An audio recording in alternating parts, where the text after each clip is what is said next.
Now we have some special guests with us. We have Kelly Crandall from Daytona right now live, and then the great Jeff Hammond.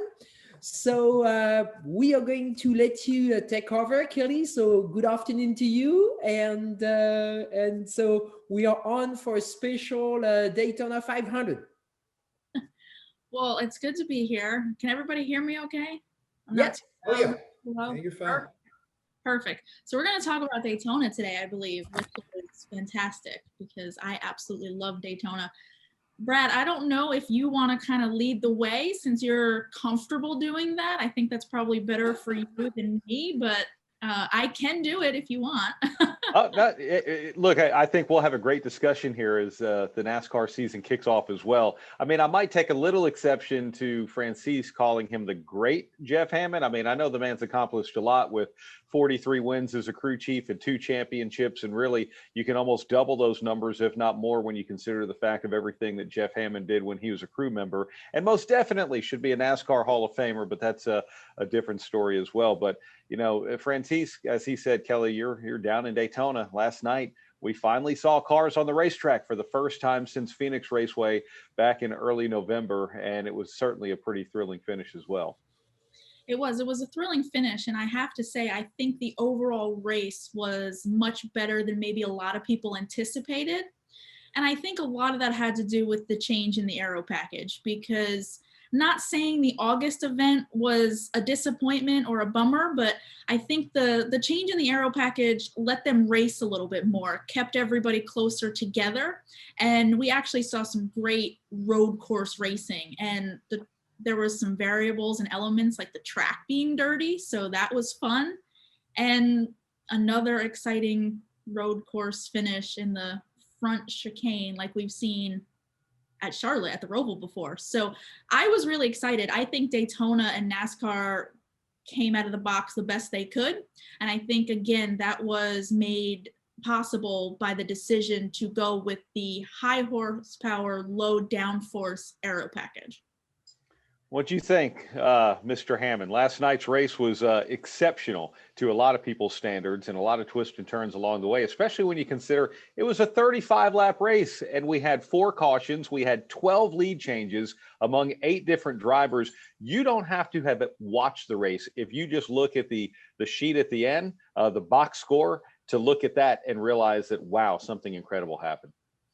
No, you're exactly right. And I think the thing that really amazed me more than anything else, I was lucky enough that we took a break from getting ready to come to Daytona with our, number 68 truck. And so we stopped by Hooters and thought we'd support, our current champion, Chase Elliott, one of his sponsors, and have us something to eat. So we got a chance to watch just about the entire race. So what I took away is a lot what you and Kelly both, and by the way, hey, Kelly, great to be on with you. Not so much you, Mr. Brad Gilly. I see too much of you here lately. But no, getting back to about what's happened at the very get-go.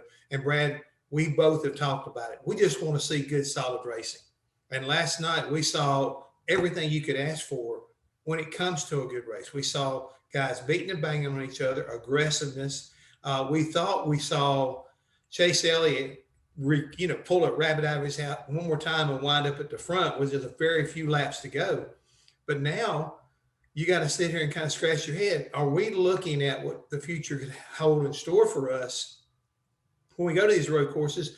Have we got a rivalry between Ryan Blaney and Chase Elliott? Because them 2 kids, I mean, they looked awesome last night. And Ryan he went up there when he wanted to take that lead. He took the lead away from Chase. And it was game on. It you can't do that to me. You're making me look bad. And he come charging back, and it was just back and forth. And then right there at the end, just how bad do you want it? And both of them were going at it pretty hard. And oh, by the way, the Candy Man stole the show right there at the end, or at least the trophy. Yeah, the seas parted and opportunity presented itself. Kelly being there covering the event, of course, everyone wanted to know, Chase Elliott, what were you thinking? And Ryan Blaney, what did you think about all of that? So what did the drivers say after the race? Well, before I get into that, I wanted to touch on one more thing. As I was listening to Jeff talk just about good racing, one of the biggest variables and it is what helped Ryan Blaney take the lead, track down and take that lead from Chase Elliott, was tires mattered last night.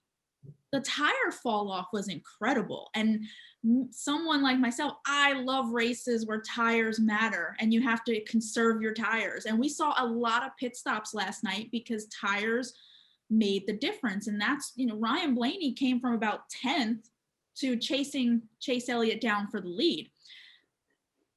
After the race, I mean, look, they're good friends. And I think that's why everybody was curious of how they were going to react. But Ryan Blaney said it perfectly. You can be good friends, but that doesn't mean we're going to be happy about it if one of us takes the other one out.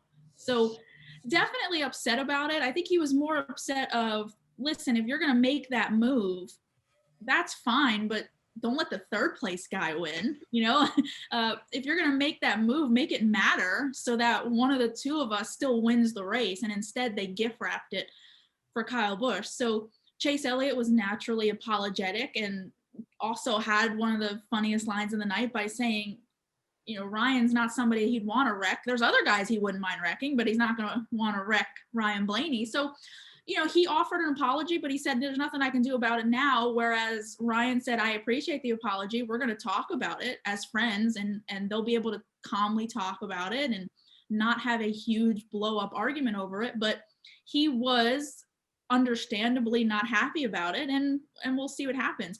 I want to say too, Jeff was talking about, are we going to see rivalries between these two on road courses? I think last night showed that Ryan Blaney, Chase Elliott, and Denny Hamlin are probably the three best road course racers right now in the circuit. Because if you go back to the August race, Ryan Blaney ran decent in that race. He runs very well at the Charlotte Roval. Chase Elliott won at the Daytona road course race in August. And who was the guy chasing him in August? Denny Hamlin. So I thought those three last night were probably the best three drivers in the field. That's a great point. Yeah, I agree with you, but you know, I don't want to leave somebody out here that think we do not need to overlook, and that's Mark Truex Jr. He was equally as impressive at different points. So I like bringing it into fours. You know what I'm saying? If we have an opportunity, we can get four drivers involved in this rather than three. I think more for the party is even better for the fans. Jeff, have you ever had any experience in a specialty event in NASCAR where maybe you were racing for the lead with your driver and someone took you out at the end? Was there any sort of famous situation where that might have happened, and how did it feel that day? Kind of hard to remember that 200 grand. Yeah. I kind of remember something like that. I try real hard to push it to the back of my memory bank, because it can be very frustrating when you know that you're on the verge of winning, and all of a sudden you get helped to not win. What was the year of the tide slide? Is what we're referring to in the NASCAR All-Star race. Rusty took out DW, and there had to be a whole lot of people holding a whole lot of crew members back from each other after that one.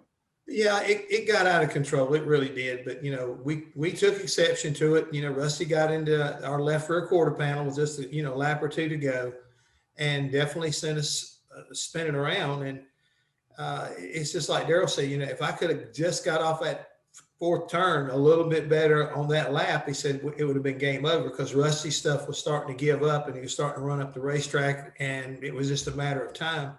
You know, we were going to get away and pull it off. But the emotion that goes into a specialty race is no different than just the 600 or the 500 or running at Martinsville. You get beat on, you get done wrong, and the emotions are going to boil over. I mean, it's not about the money. It's about the trophy. It's about the pride. It's about the fact that, you know, you work just as hard for a race like that as you do for a regular race. Just because you call it a specialty race, you don't pay any points, but that's the only thing that's different.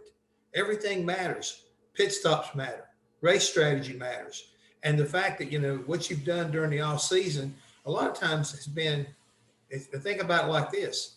These cars were not supposed to run until later on in the season. So whenever we lost California, what happened? They stuck Daytona the second race of the year. All these crew chiefs had their stuff already planned out. Now they got to undo and change. And here, oh, by the way, and the reason why I bring this up, even though we knew we were going to run on the road course for the Clash, now you got a road course right after this. So what car do you run? Because you got to have a backup car to come back down here with. You're going to have a primary car. So they had to scramble around and get a third one ready to go just to come down for the Clash. So it was a lot of work when you're facing the Daytona 500 on top of that. So you're going to find out when you start talking to crew chiefs. Leave the drivers out of it, but talk to the crew chiefs and the car chiefs. You'll find out they had to burn a little extra midnight oil to get things ready like they needed to. And so it makes things even more emotional because you work so hard at it. You see something like we saw last night. And that wasn't the only thing. It was just the biggest thing of the night whenever the two knocked each other out and gave Kyle Busch the win. But there was a lot of that going on. I mean, there was a lot of beating and banging, and a lot of people right now are probably thinking, I can't wait till I see him in the garage tomorrow. I'm sure. Yeah, I do want to say if you have a question for Jeff Hammond, for Kelly Crandall, for myself about the NASCAR season, about something technical, maybe it's an article that Kelly has written for Racer.com, you are certainly more than welcome to do so in the chat, and we'd love to hear from you and answer any of those. And Kelly, I do want to ask you, before we started our previous session with the folks from Race Gas, Paul Fanner from Racer.com was on here and basically said that your article about Kyle Busch and his new situation in the car that we all see that looks the same, but the way things have happened behind the scenes at Joe Gibbs Racing is pretty much one of the hottest articles that Racer.com has seen. Yes, so they have told me. I think a little bit of that has to do with Kyle always being one for a great quote, which we turned into the headline, which was feeling like he got fired from the 18 team, moved and then rehired for the 20 team, but it's still the 18 number, if that makes sense. One of the biggest stories in the offseason was Joe Gibbs Racing shuffling their team personnel. And a lot of attention goes to Kyle Busch working with a new crew chief and Ben Beshore.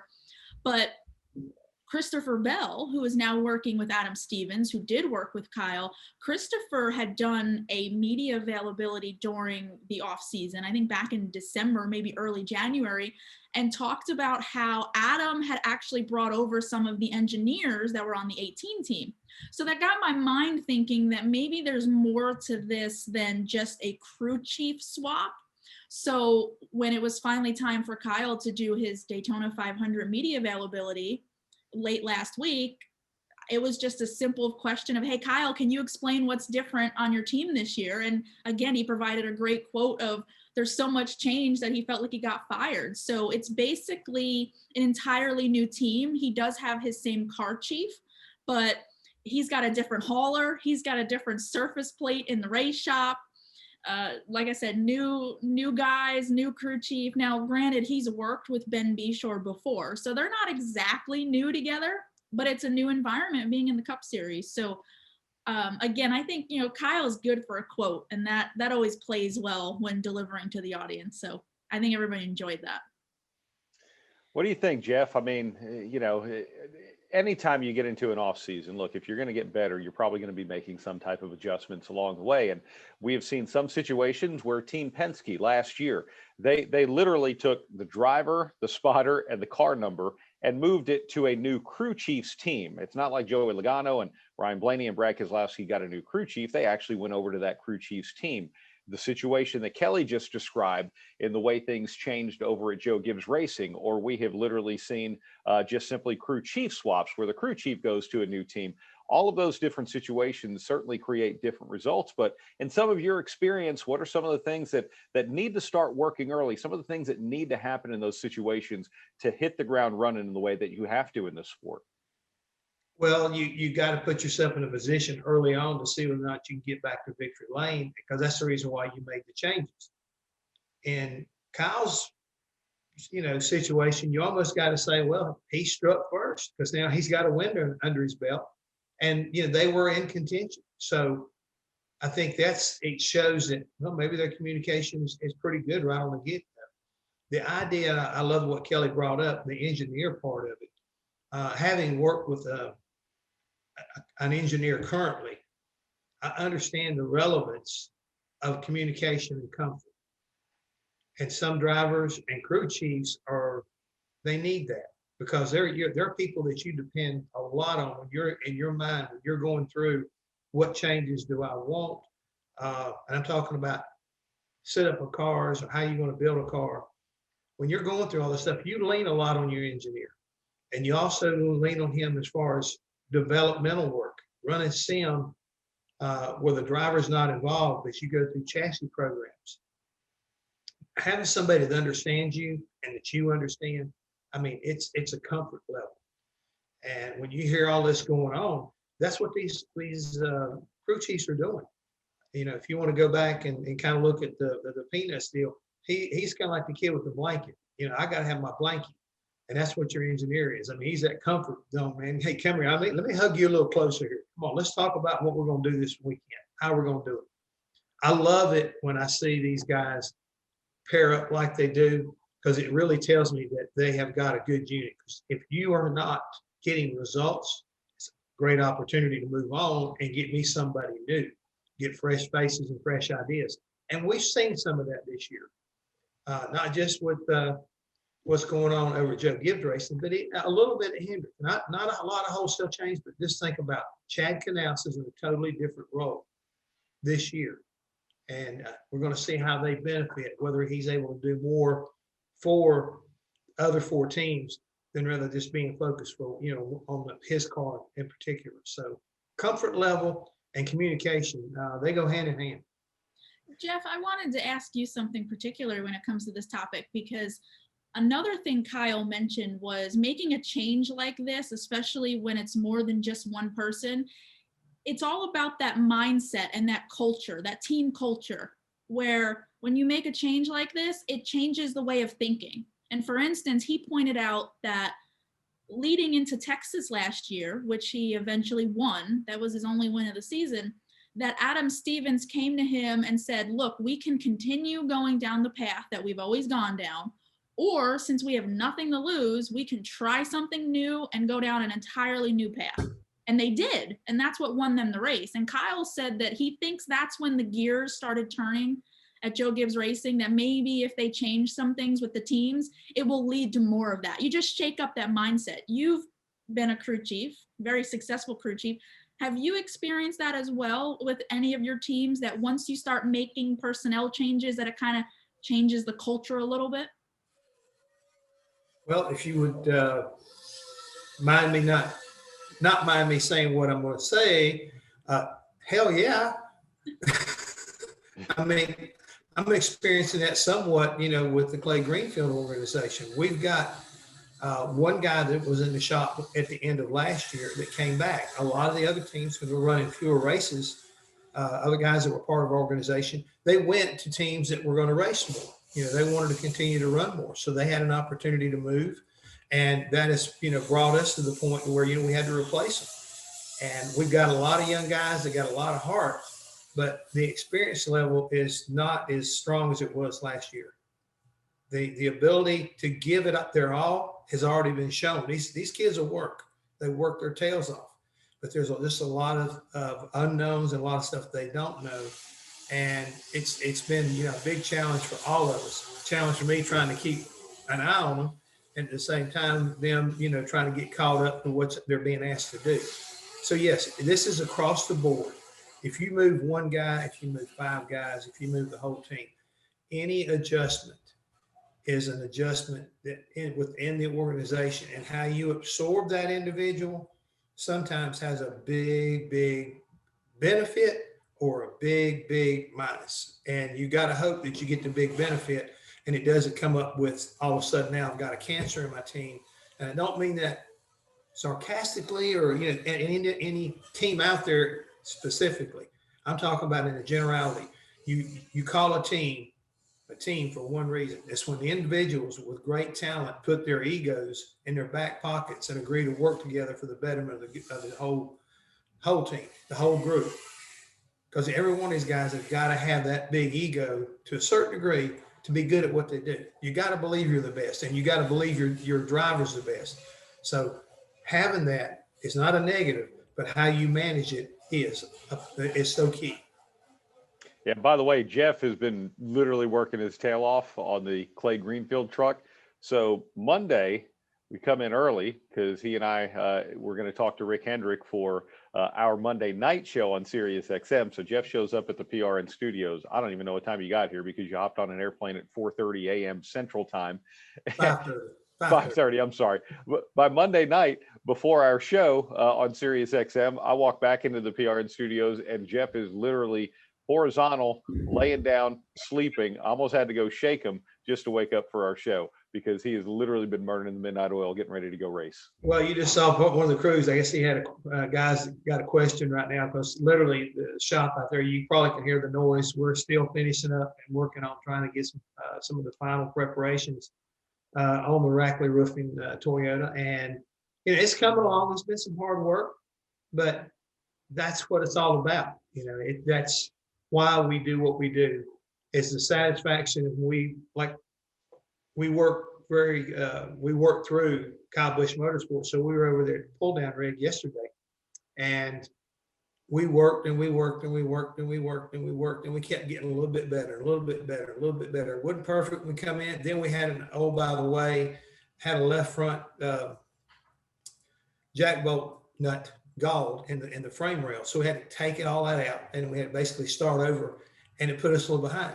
But at the end of the day, we all went away feeling like, yeah, we're good. We're good. Now we can go to Daytona and feel like we can compete because all of our load centers and everything, all of our attitudes, they're spot on. I think we're going to be really good, provided, and Mr. McGilly, you'll get a kick out of this, provided we're able to go through the room of doom without a lot of trouble.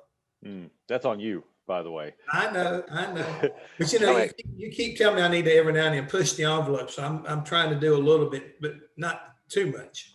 I got you. I'm proud of you, by the way. Kelly, I want to ask you about, I was going to call him our defending series champion, but he basically said last week, don't call Chase Elliott that. He might be the reigning series champion, but he's on anything but defense in his mind, right? Yeah, and that's funny because I was sitting down to write a column yesterday about Chase, and I said, do we really, I don't know why, but I started really thinking about this, and I said, do we really call someone a defending champion if it's before the playoffs start, or are they just the reigning champion? But yeah, to your point, his whole mindset this year is just keep being ourselves, and 3 words, just keep pushing and improve where they need to improve. In Chase's mind, that 9 team is not their best in every category that they can be. And he actually likes that. He thinks that's a good thing. It basically gives them something to keep shooting for. So the goal this year is to go out and continue to get better in the places where they need to get better. And he also understands that this business is very much, what have you done for me lately? And he compared it to a Jimmy Johnson, obviously someone he knows very well, and said, towards the tail end of Jimmy's career, Jimmy got a lot of disrespect because it was almost like everybody forgot what he accomplished or what he can do. So the minute you start running terribly, people are going to jump off the bandwagon and they're going to start insulting you, or they're going to start questioning things. But then when you start running well, they're going to be right back on the bandwagon and hyping you up. So Chase is just such a straightforward guy that, I don't think being the reigning or defending series champion is going to phase him much. He's very much like a Kevin Harvick, which is, it's all about the next race and the next time you're on track and what you need to do when you're on track. So obviously the accomplishment was great. Chase is very much excited and loves being a champion, but I don't think he's going to get caught up in that. What happened in November happened in November. And again, now he's on to the next thing. And for good or bad, really. I mean, we've seen Chase, Kevin, any of the great drivers have a really bad race. For Kevin Harvick, he had a bad end of the season. He won 9 races last year and did not even make it to the championship round the way the playoffs ran for him. And ultimately, I mean, Kelly, I'm sure you heard him say this too. He's like, well, after a week, I had to let that go and start thinking about this year. And whether they've won or whether they've lost, it is amazing how the focus can still always be right in front of them. Yeah, specifically talking about Chase, what is fascinating about Chase, though, is, and we've all heard it. I mean, we've all covered him since he well, long before he came to NASCAR, but especially his national series career. And I mentioned this in my column. There's times where listening to his interviews was brutal because he just would beat himself up. I mean, he is so hard on himself, and his self-criticism was honestly just hard to listen to because of how honest he was with himself. It's amazing how over the last couple of years, he's now gotten to this point that we just mentioned, where now he's emulating more of the Jimmy Johnsons, of the Kevin Harvick, these great drivers who know when it's done and over with, you box it up and put it away and you have to move on. And as Kevin said, Kevin had a great quote, and he has a great, obviously, knowledge of this sport, which is, if you want to be good in this sport, you have to be focused on what's ahead, and you have to know how to get your mind right and know when to close the door on what happened and go forward. So it's amazing, and it's interesting to watch how that has developed in Chase Elliott over the last couple of years, because again, it was brutal listening to some of his early interviews of just him criticizing everything he did wrong. Yeah, that's true. Hammond, you want to add to that? I mean, you know Oh, what it's yeah. like to be a defending champion. I can't help but think about what she's saying and how right you are. And it makes me think back, and I remember when we were first starting to do television and do a lot of interviews. The one guy at that time, and we used to call him like the Eeyore of NASCAR. That was Mark Martin. You know, Mark is a great, great, great individual, but he always had this kind of like, oh, well, poor me, and not in a, to maybe that degree, but sometimes that's exactly what Chase sounds like. I just can't do this sometimes. I just have so much bad luck. I can't figure out why I can't do this right. And it's like at Eeyore, and he is changing. He is improving.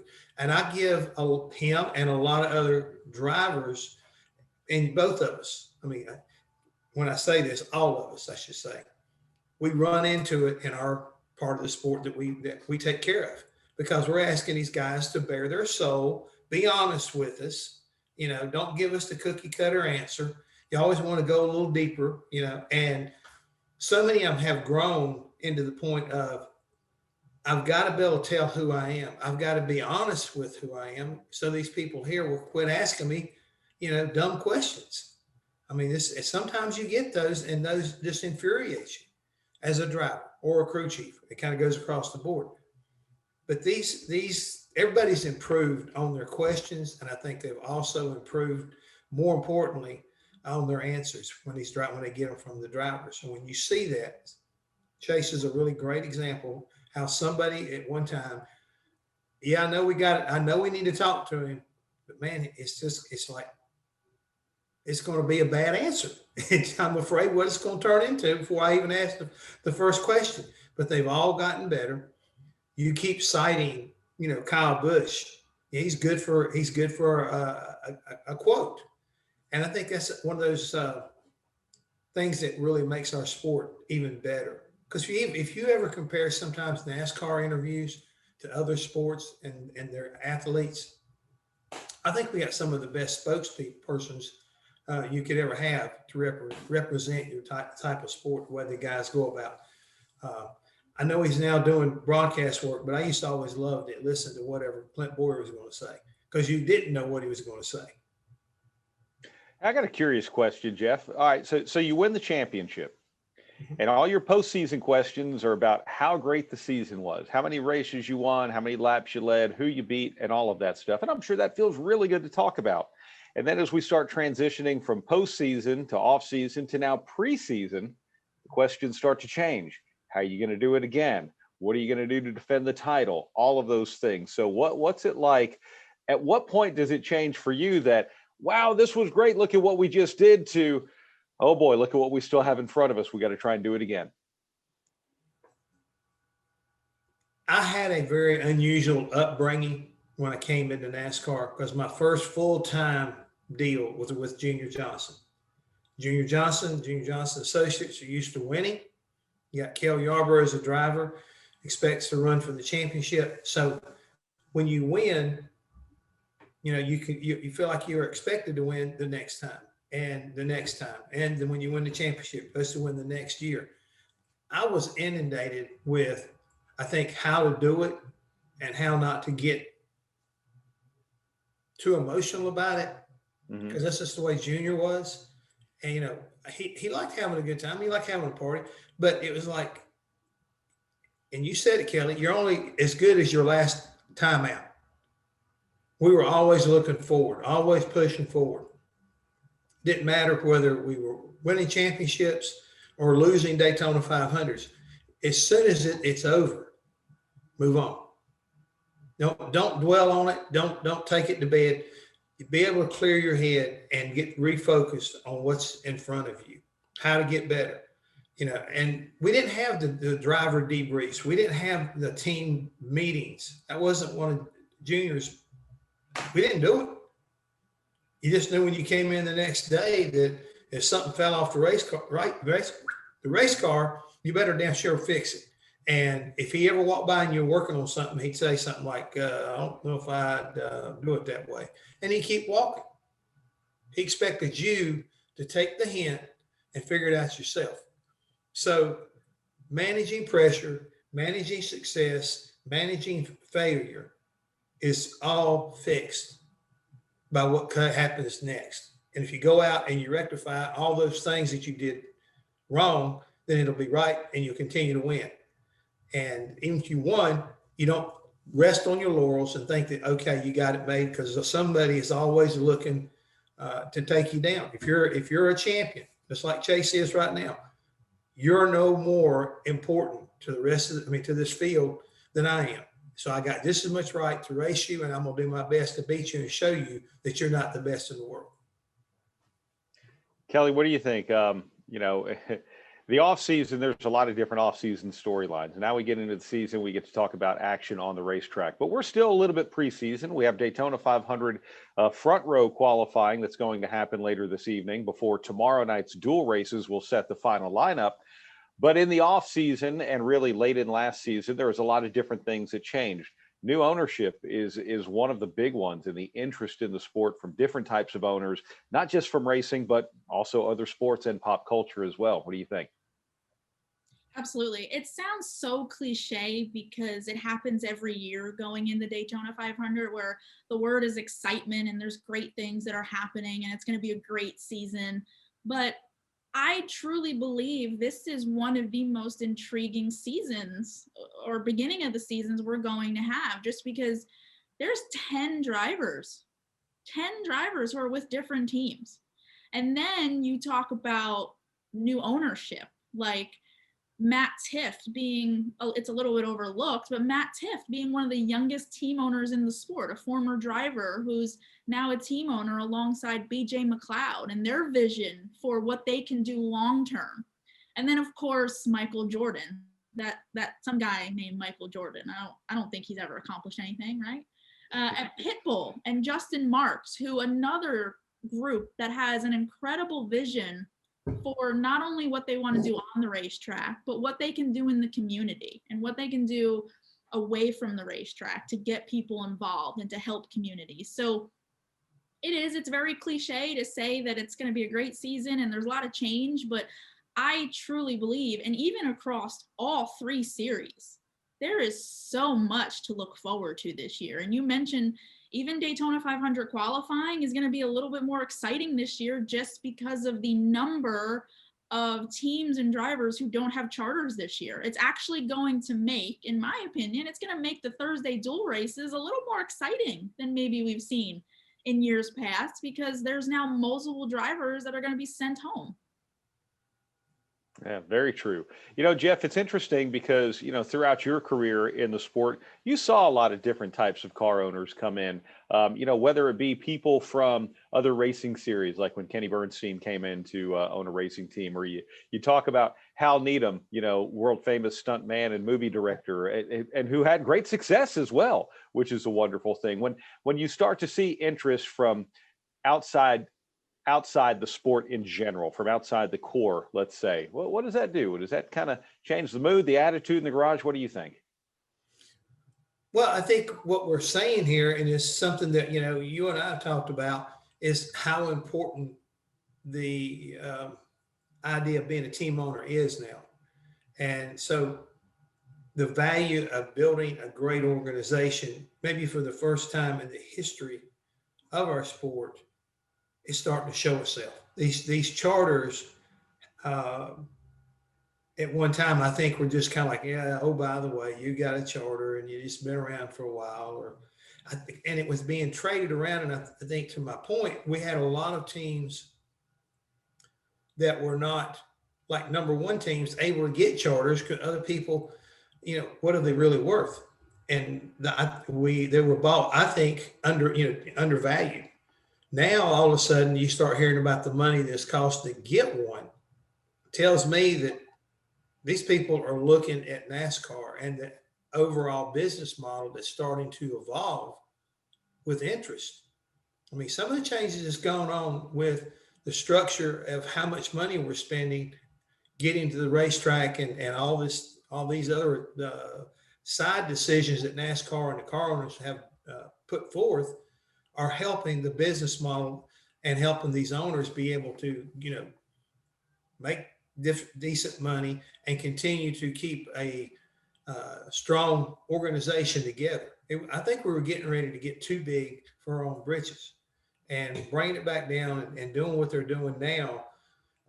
It makes me feel like these guys are finally starting to figure it out. NASCAR finally starting to figure it out. So I give them a big thumbs up because everybody wanted to be like the other sports, whether it's basketball, whether it's football, or whether it's baseball. We just want our stuff to be worth something, to have a value for somebody that lives in a foreign country or lives here in the United States. They want to be a part of it. And I think we're starting to see that. Michael Jordan, I mean, it turned a lot of heads whenever he jumped up and him and Denny Hamlin put this deal together. Great opportunity for him. And everybody else you mentioned, Kelly, I mean, that's good news. We got some bright futures on some young owners, and that's something else that we need. We got a lot of great veteran owners. I ain't gonna call them old because I am old too, and I'd rather be called veteran than old. So I really like what I'm seeing on the horizon. Right around the corner, we're getting ready to have another new engine. I mean, not new engine, new car. Right after that, we'll be doing a new engine. I think that's going to bring in more new manufacturers. I think that we are on the edge of seeing NASCAR make a growth spurt, but also to flex its muscle when it comes across the board as being not only an entertainment deal, but a business model where you can come in and think about, let's entertain and also let's make some money. Yeah, very well said. We when we talk about the new owners, obviously with 2311 Racing, Bubba Wallace's team with Michael Jordan as the owner, but Denny Hamlin as well. Kelly, the last owner driver I can think of that was not the owner driver of his own race car was probably Dale Earnhardt. He was driving for Richard Childress, but owned DEI, which was running Steve Park for many years before Michael Waltrip came along and before Dale Earnhardt Jr. came along. Denny has had, he's always been great. I mean, he's always gone out there, consistently won races, consistently made the playoffs year in and year out. But really the last two seasons, he has just jumped up to a whole different level. He's got 44 wins as a driver now, 3 Daytona 500s. But he also has something else pretty big on the plate, and that is being the co-owner with Michael Jordan of 2311 Racing. What kind of impact, if any, do you think that's going to have on Denny Hamlin, the driver? We're going to find out. It's too early to tell. This team has been built while racing is not going on. So we don't know exactly how Denny Hamlin has been affected because, Bubba Wallace will tell you, yeah, he's got all of these responsibilities for the 11 team. And then when it's time, he shifts and then there's the responsibilities for 2311. But again, there's no racing. We've been sitting at home. So exactly how much this is going to be a balancing act for Denny is yet to be seen. And we can segue from this, talking about Denny, into Daytona 500 stuff, because time is flying here, of course. But on this topic of Denny, this is probably going to rub some people the wrong way or shatter the bubble here, but let's call it what it is. 2311 is Denny Hamlin's race team. Michael Jordan's name is on it, and I hope that Michael is going to be visible, and we get to see Michael and hear from him. But for all intents and purposes, what we've seen the last couple of months, this is Denny Hamlin's race team with Michael Jordan's name on it. So I hope that Michael will be out there more, talking about it more, be more involved. But I am fascinated by how and what Denny can do with this race team, because he's made it known this is his future. This is his long-term career, and he wants to be involved in the day-to-day stuff. He wants to be what he has seen Joe Gibbs be, which is at the race shop early in the morning, calling partners if that's what it takes. And Bubba Wallace has said that Denny has told him from the beginning, if something is not working or something is not going right, then tell me and we will handle it. So I love how invested Denny Hamlin is, not only in doing something that has a big push behind it, but doing something that is going to impact the sport and continue just how much Denny is involved in the overall sport and not just what's going on with that 11 team. And we've seen that with his involvement in what was the driver council. We've seen that with how outspoken he is about the racetracks and PJ1 and different things like that. So I'm very excited for Denny to now take this on and again, just be more involved in the overall sport and not just what's going on in his little bubble about the 11 team. But again, it's too early to tell just how this is going to affect what's going on with him and that 11 team. It's going to be a fun storyline though. Oh, it's going to be awesome. Hey, Jeff, I'm kind of curious because you've seen owner drivers for their own race team. And there have been owner drivers who own a different race team than the one for which they drive. Do you think it's easier to do one or the other? I mean, is it maybe a little easier to not actually own the one you're driving for, but own a different one while you're still driving for another owner?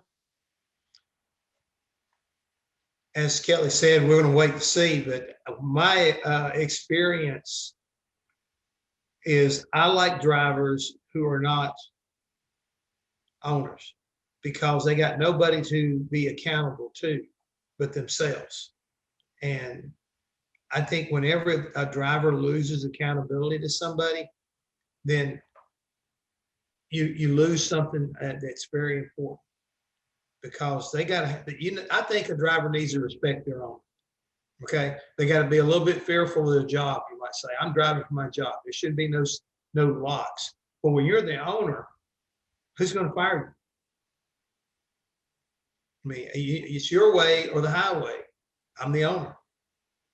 I like it when you are driving for someone and you got to be accountable to them, and they're going to point out your flaws. I mean, who's going to address you down in a board meeting? You're going to come in there and say, "Look, you're being a prima donna. You're not giving us what we need.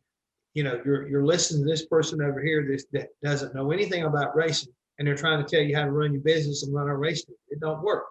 You see that in other different sports. Most notably, one of your favorite teams, the Dallas Cowboys. There's a lot of people that say, "Why do you have a head coach?" Jerry Jones, he runs everything. He has it his way. And I think racing can be the same way. I've been around and I've seen guys who own their own teams, and more times than not, when it's all said and done, team's not around.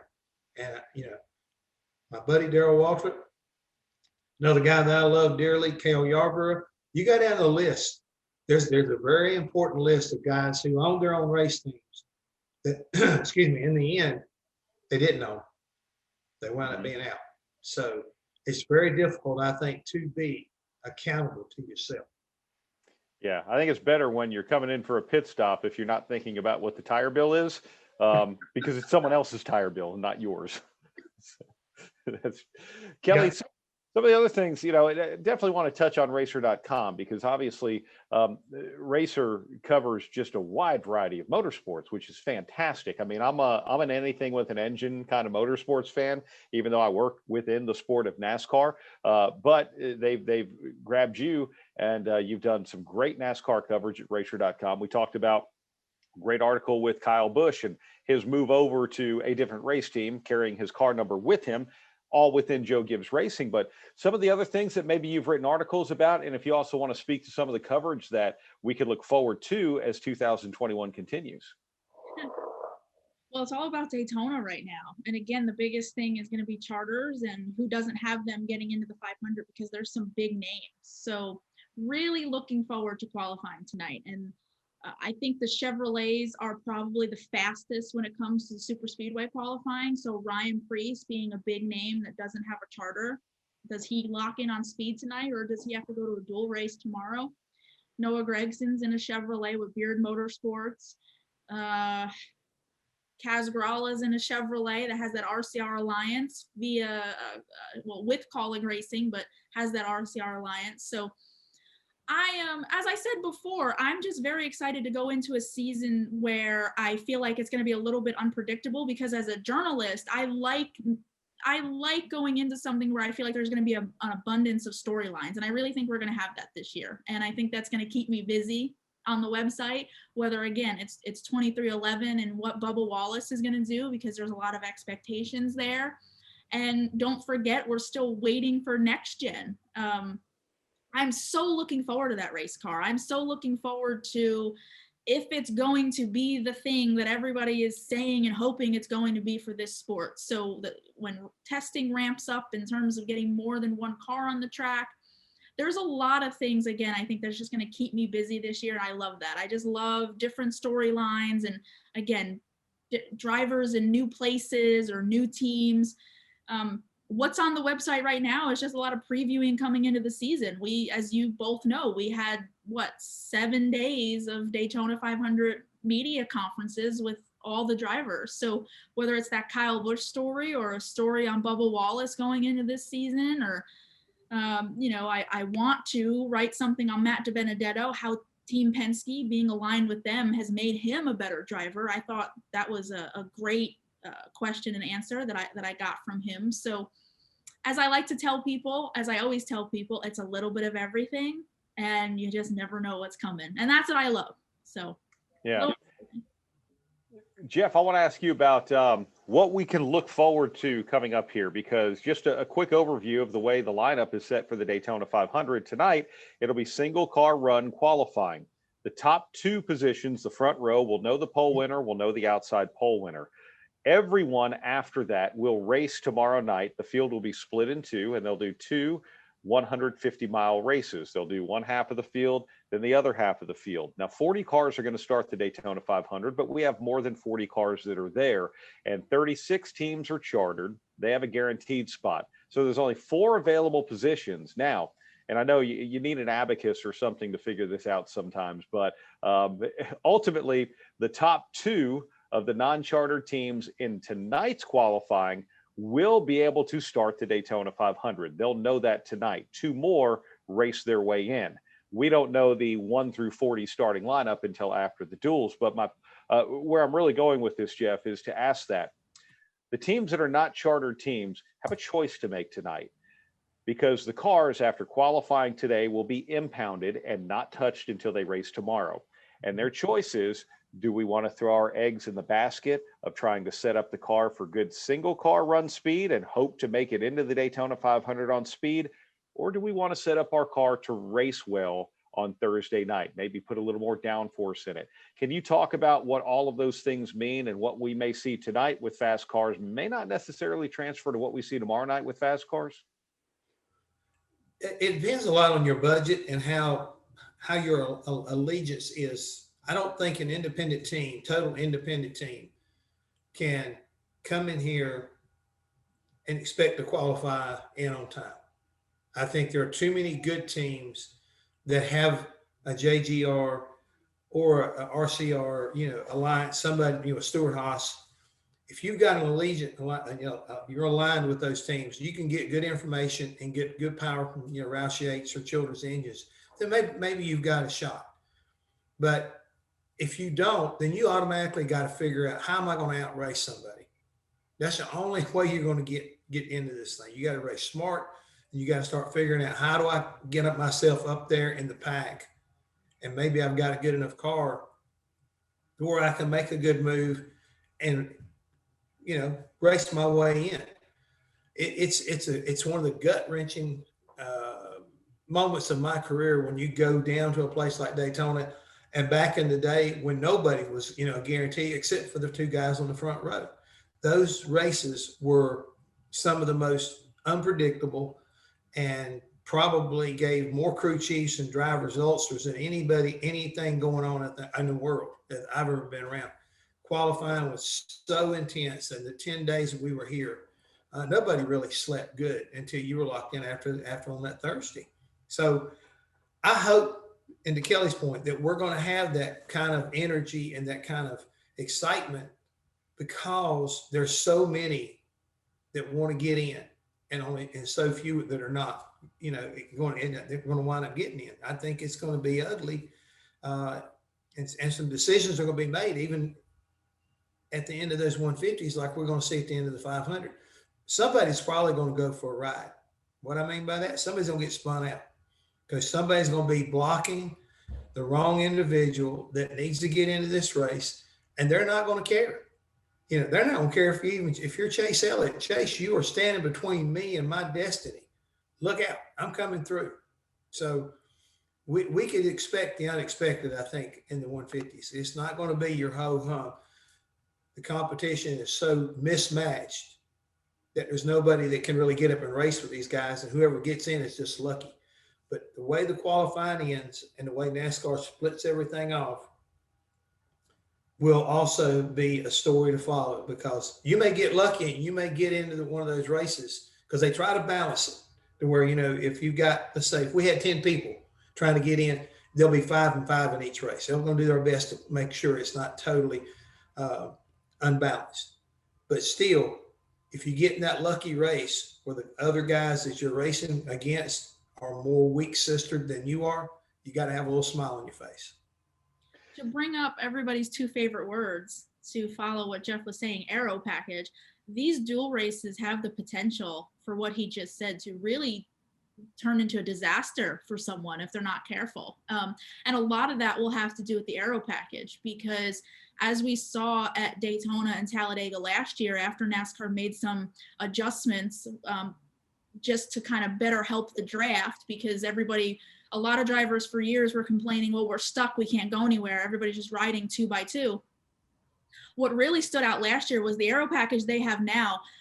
It's a lot harder to protect because the runs that the field is getting, you have to know what to do with it or you're going to run someone over. And the cars are a lot more unstable.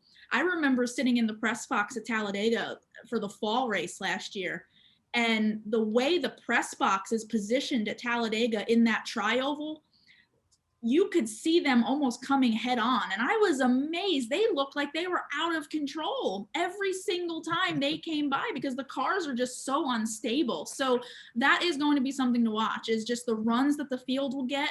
And when we get down to the end of the dual races and everybody knows, especially again, those open teams where they know what the situation is and where they need to get to, it's going to get dicey. I think back to last year, Corey LaJoie was locked into the 500.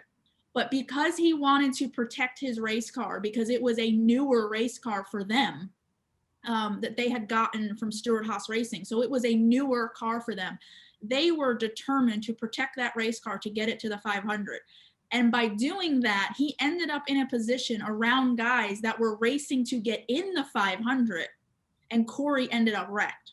So there's going to be, to Jeff's point, there's so many different agendas going on, and then you throw in a little bit of an unstable aero package, and it could get dicey. I expect it to get dicey.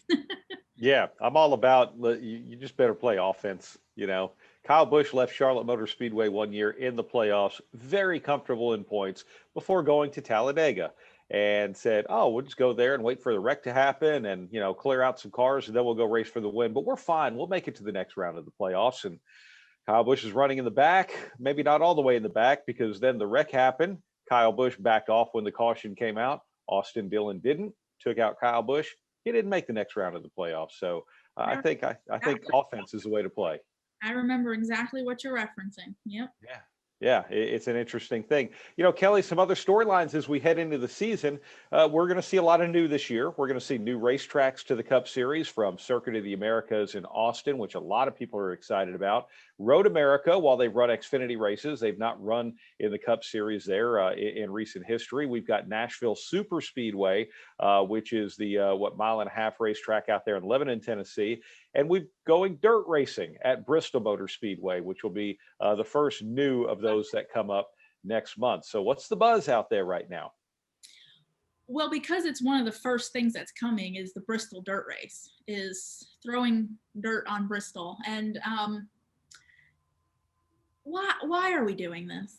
Why are we throwing dirt on Bristol is my question. But that so far is what everybody is talking about, because you just don't know what's going to happen. You don't know what to expect. You don't know how it's going to play out, because we've never done it before. And it's not a true dirt track. So it's not like these guys can compare it to anything else. The only thing that you can try to reference is Eldora. With the truck guys have done that the last couple of years, but I forget who it was. Gosh, I forget which driver it was. It's in my notes here somewhere, but they said, a truck driver that had run at Eldora said, even that race, all you're doing is just hanging on, hope you don't spin out, because these stock cars or stock trucks are so different than a full-blown dirt car. So trying to reference is Eldora. I don't know. Again, it's just it's so exciting because we don't know what's going to happen and we don't know what it's going to look like. And that's the first thing that's coming. And then with road courses, it's going to make it makes the Cup teams have to be versatile. If you're going to win a championship, you have to be much more versatile than maybe you have been in years past. So I really like where we're at with the schedule, but I hope, as Ben Kennedy and Steve Phelps and Steve O'Donnell have said, I hope we are not done, and that with 2022 and beyond, we can shake it up a little bit more and maybe now focus on some short tracks. So, but a lot of new things this year, and it's going to be a challenge and a test to see what these teams are made of. Yeah, which I look forward to as well. Well, Francis, Judy, Paul, all back with us here. It's always fun talking about NASCAR. It's just fun talking about the motorsports industry in general, and it's great that we've got EPARTRADE to be able to bring us all together to do that, and bring racers together in various ways, like we had earlier with the folks from Race Gas as well. So thank you, Francis, Judy, everyone, for inviting us along as well. Well, thank you very much, Brad, for doing a big long run this morning with us, starting 2 hours ago. Thank you, Kelly, for getting this together with Paul. Big thank you to you, Jeff, because we know it's a busy week for you, and to give us an hour of your time. That was amazing. And then Paul or Judy, do you want to wrap this up? Well, Judy. Go ahead, Paul. Okay, first off, that wasn't boring. That was just fascinating to listen to, all of you. Thank you so much. Wow. It makes me want to watch some racing. I hope so.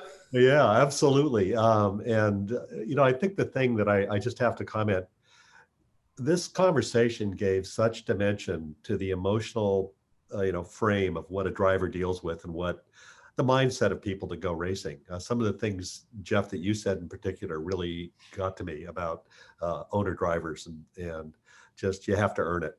And I just want to say all of you earned it today. And so thank you for doing this with us. Wow. Thank you. Thank you for what Racer does, by the way. As I mentioned earlier, I'm just a huge fan of the site because I'm a huge fan of motorsports in general. I love NASCAR. I love drag racing. I love sports car. I love IndyCar. I love F1. I love the fact that Racer covers everything, and it's great, Paul. Well, thank you. And it's just a great relationship we have with EPARTRADE. We're very proud to stand with them and do this. And thank you for the invitation to do so, Francis and Judy. Oh, of course. I mean, we had a long history together. So this is page 2 of our new series. So thank you very much, everyone. We'll be back on next Wednesday at 9, and we're going to be talking engine cooling technology. So thank you very much. And I'm jealous. I feel like I'm in Daytona right now. I want to go to the track. It's almost as good. Well, thank you. Okay. Have a good week, guys. And all the best for this weekend. Bye-bye. Thank you. Bye-bye. Bye.